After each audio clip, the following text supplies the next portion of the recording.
everyone, it's Annabelle. Welcome back to my channel.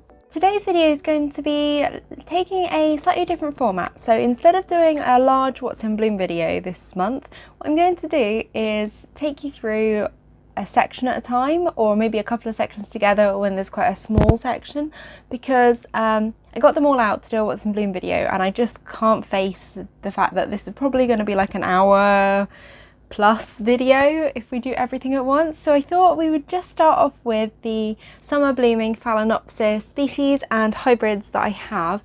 So I've picked them all out, and not all of them are blooming, some of them are just in bud, but we're just going to talk a little bit about them, give a general update as to how they're doing, and then I will upload the next section in a couple of days time, and that way at least it's a bit more spaced out and not like a huge whack of a long video all at once.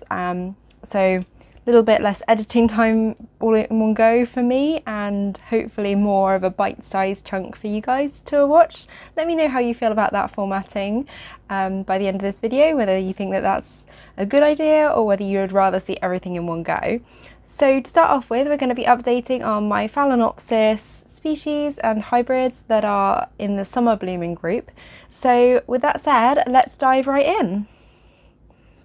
So to start off with, we're going to be taking a look at the Phalaenopsis Samera, which is a primary hybrid between the Phalaenopsis Violacea and the Phalaenopsis bellina, which I do have but is not currently in bud or anything. So I'm just going to talk about these guys for now because they are in bud or blooming.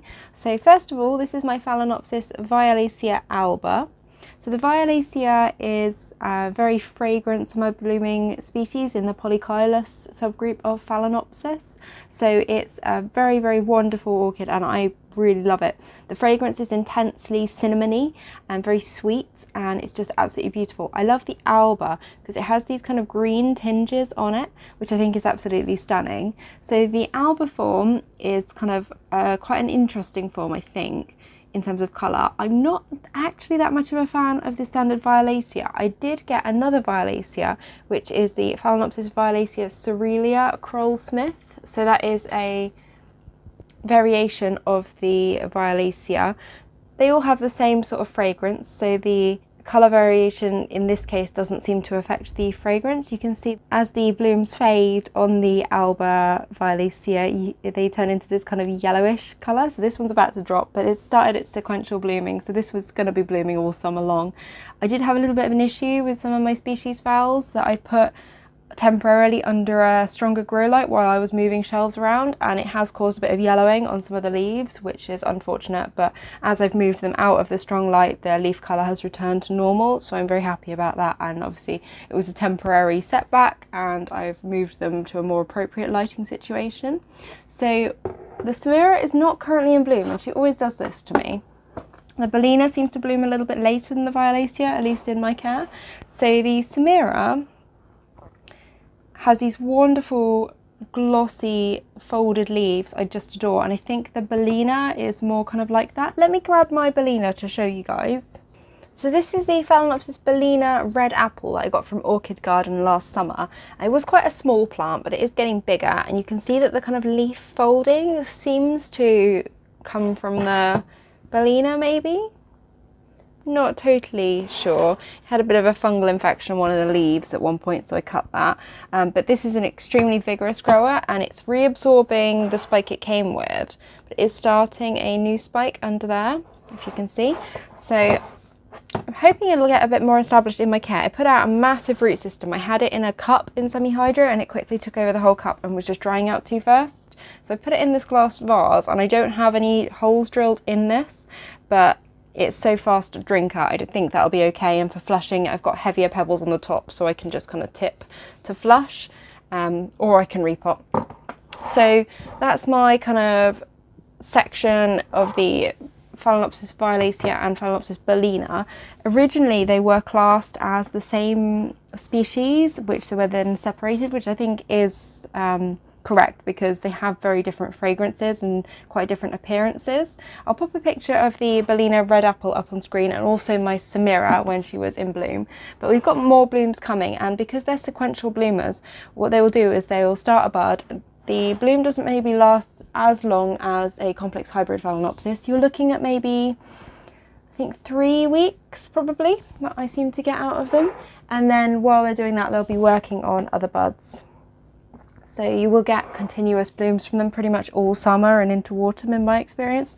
So, and they often keep their own bloom spikes for a few years. So eventually, if you don't cut them, you end up getting a very, very long display of flowers with lots and lots of flower spikes. So at the moment you can see this one's got 1, 2, 3 active spikes, and then it's also working on a 4th just there.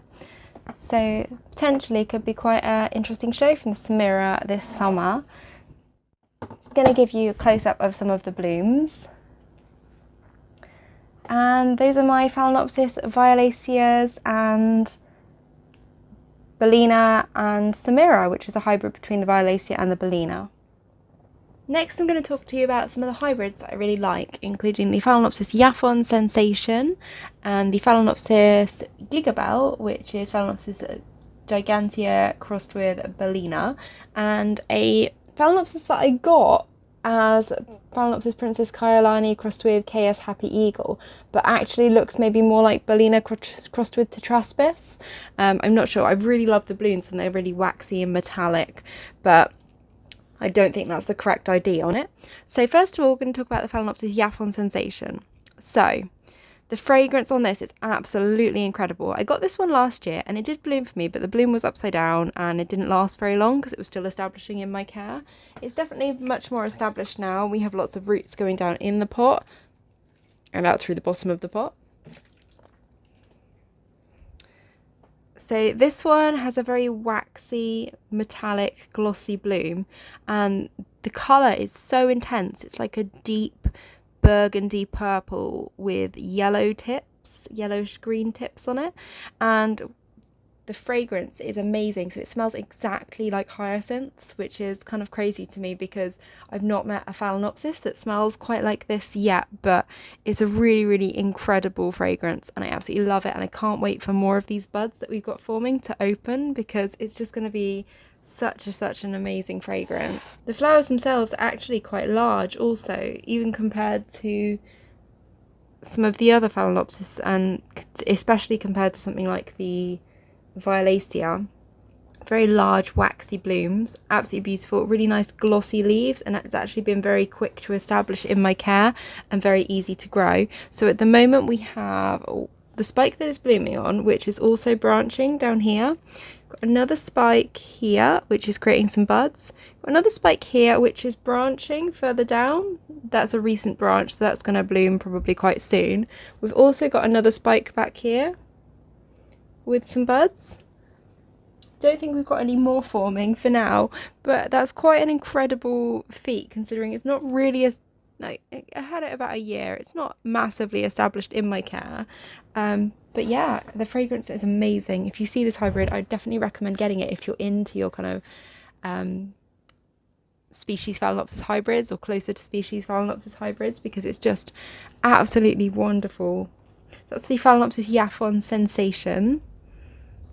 Next we're taking a look at a Phalaenopsis that I've not had very long and is certainly not established with me yet, but I think it's on the way to it finally. You can see the amount of dehydration that it suffered while it was getting established from the kind of crinkling on this leaf still, which hasn't fully plumped out. So this is Phalaenopsis gigabell, which is the gigantea crossed with bellina, and I got this from the same nursery during winter as the Coerulea bicornutum, if you saw my update on that. So I had a lot of rot issues and just a few issues with things being shipped damp and from that order. So this leaf was forming when I got it.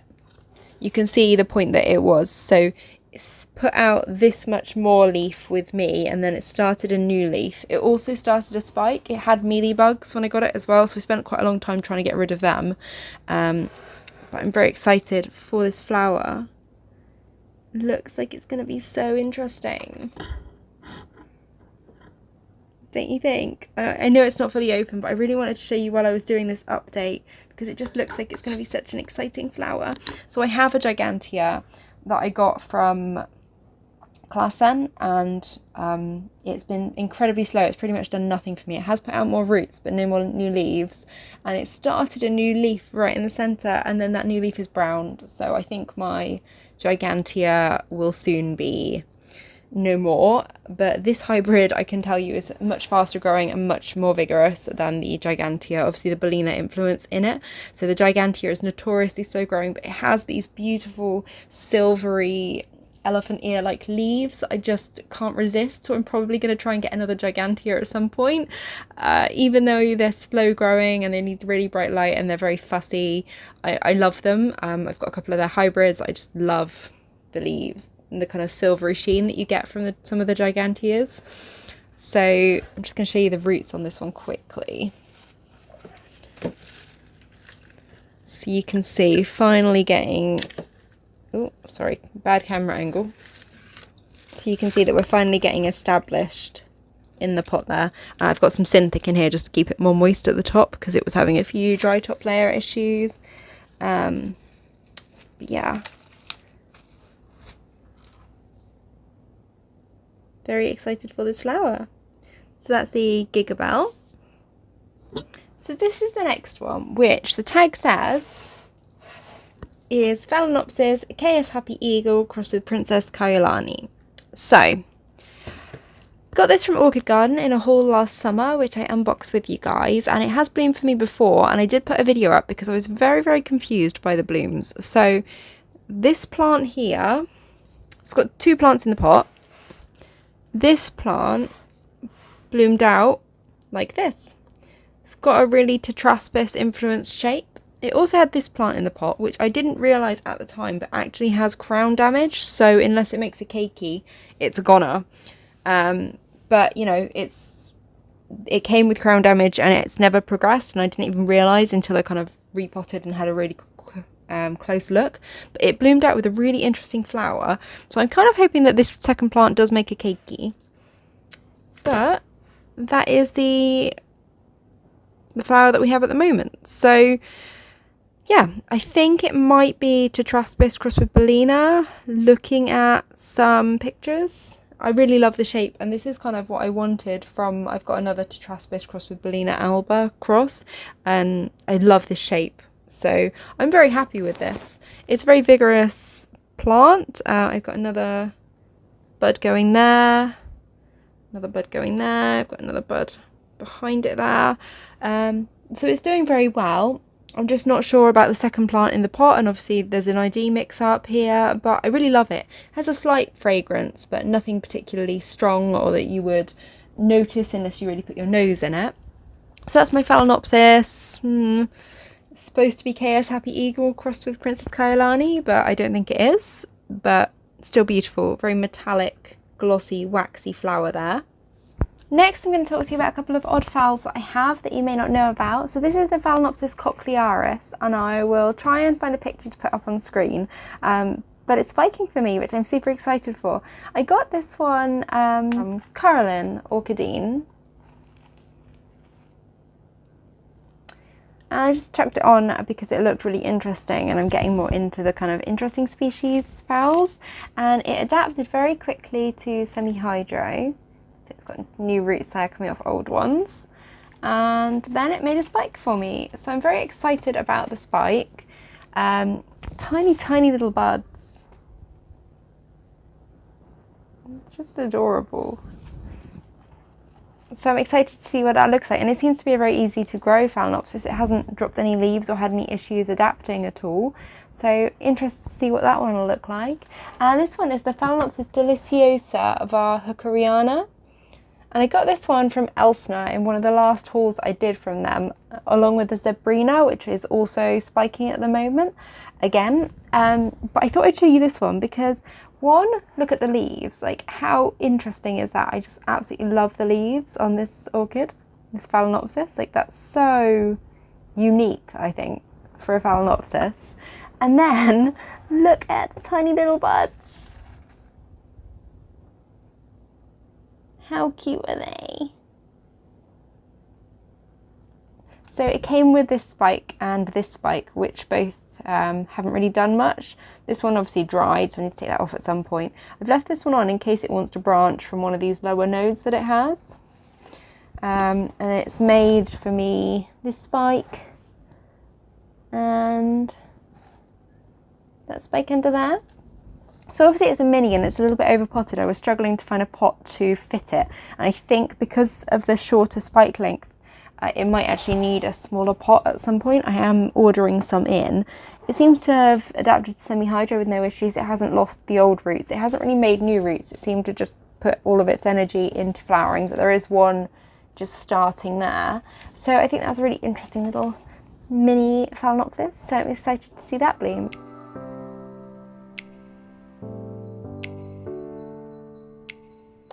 Last but not least, we have the Phalaenopsis Shinger Pure Love, which is a hybrid that contains a lot of Violacea in its parentage, as you can probably tell from the flower.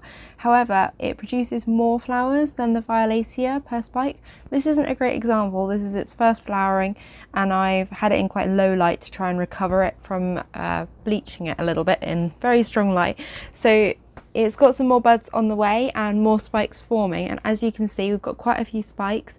It's a beautiful plant, really lovely glossy leaves, and it's actually very easy growing and probably faster growing, I would say, than the Violacea. And the fact that you've got the potential for more flowers in it means that you've got the potential for greater, really strong fragrance actually, because I would say that the fragrance from this particular Phalaenopsis is stronger than the Violacea, or at least as strong, if not stronger. Absolutely beautiful cinnamon sugar fragrance.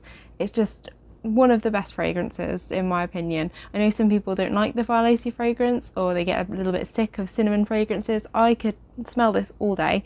And to top it all off, I prefer the flower shape and colour. It's a really stunning colour, really beautiful orchid, and I would highly recommend the Shinger Pure Love for anyone looking for a Violacea-like hybrid that's maybe a little bit quicker growing and faster blooming. That kind of finishes up my Phalaenopsis section of my What's in Bloom or bud for this month. I hope you found that interesting. Let me know what you think of doing this in kind of sections. Hopefully it makes it a little bit easier to digest and a little bit more interesting rather than super long videos. But let me know in the comments down below what you think of this kind of new setup, and I hope you enjoyed my little mini spotlight on my Phalaenopsis that are in bloom for this month. If you did, then don't forget to give this video a like or subscribe to my channel for more regular orchid updates, and I'll see you guys all later. Bye!